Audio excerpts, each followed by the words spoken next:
Hello, welcome to your Othello School District Weekend Update. I'm Ed Peterson, Director of Public Relations. Our Board of Directors has unanimously approved a resolution to place a Replacement Educational Programs and Operations, or EP&O levy, on the February 14, 2023 ballot. The levy provides approximately 11% of our annual budget for items that state and federal grants do not cover.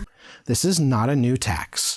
Othello School District is asking voters to approve the replacement of the current EP&O levy, which expires at the end of 2023. The 3-year replacement levy will provide $2.825 million in funding in 2024, $3.05 million in 2025, and $3.3 million in 2026. Additional state funding known as Local Effort Assistance, or LEA, will be made available to the district if the levy passes.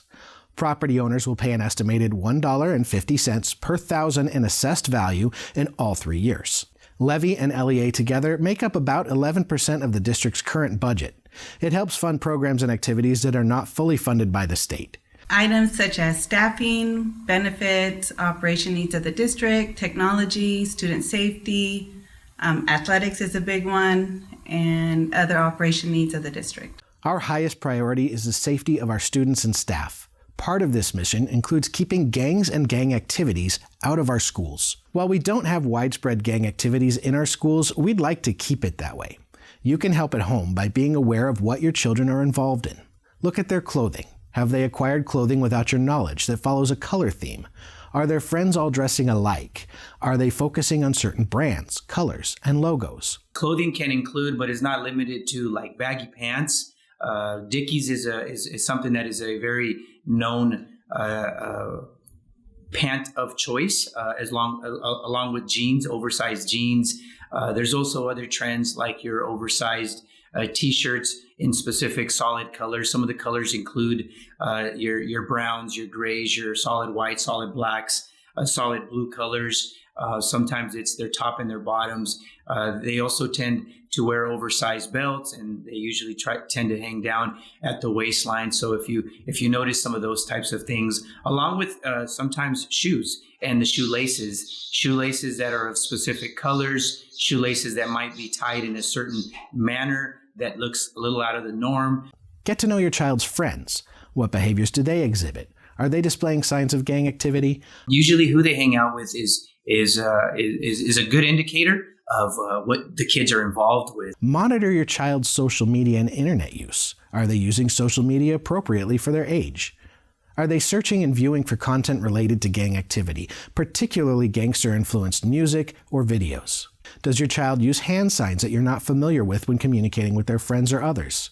Has your child become withdrawn, or has their school attendance changed? Do they have a new and unusual desire for secrecy? Your child's school counselor and Othello Police Department have more information about resources family can use to help keep kids from being involved with gangs. Lutakaga Elementary's 5th grade students celebrated their graduation from the 10-week-long DARE program on Tuesday.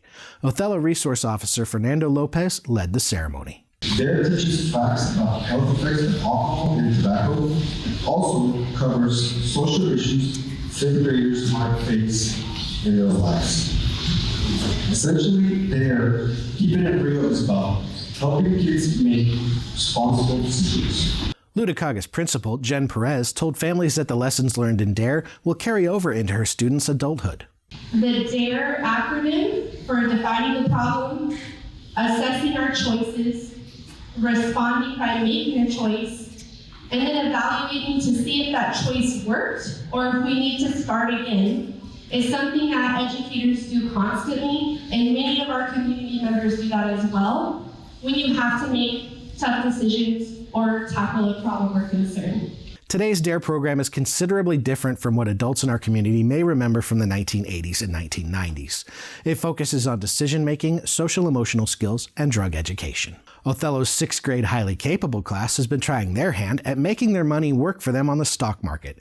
They've been playing the stock market game to learn about investing for their future. Each team is given $100,000 in virtual money to invest as they choose. They're using tools like Yahoo Finance to research stocks and make informed decisions. My team and I were looking at the PE ratio and the beta. We don't want the PE ratio to be very high.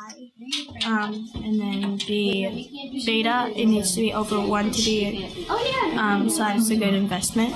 school teams can compete with other schools around the country to see who achieves the best return on their investment. Our board of directors recognized student crossing guards on Monday at their regular board meeting.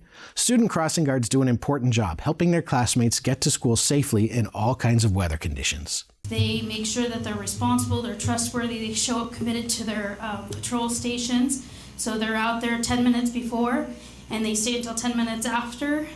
They're being responsible, making sure that kids are following the rules, that they're watching out for cars and being respectful members of the community. Last Saturday, December 3rd, the OHS Speech and Debate team traveled to Yakima to compete in the William O. Douglas Speech and Debate Invite. Once again, the team had a strong showing against much larger schools such as Eisenhower and A.C. Davis High Schools. Our OHS team took first in debate and second overall.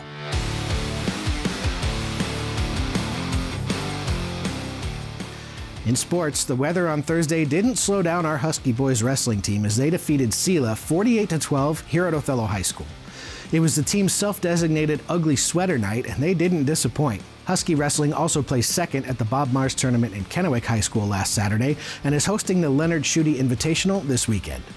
In basketball, our boys fell to Eastmont 76-66, while the girls took home a win from Eastmont in a 66-47 win.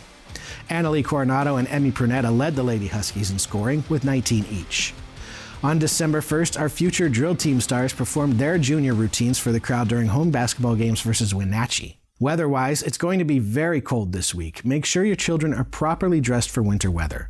Daytime high temperatures will struggle to reach the mid-20s in the early part of the week and may not make it out of the teens later in the week. Finally, we want to congratulate our superintendent, Pete Perez, who is now Dr. Pete Perez.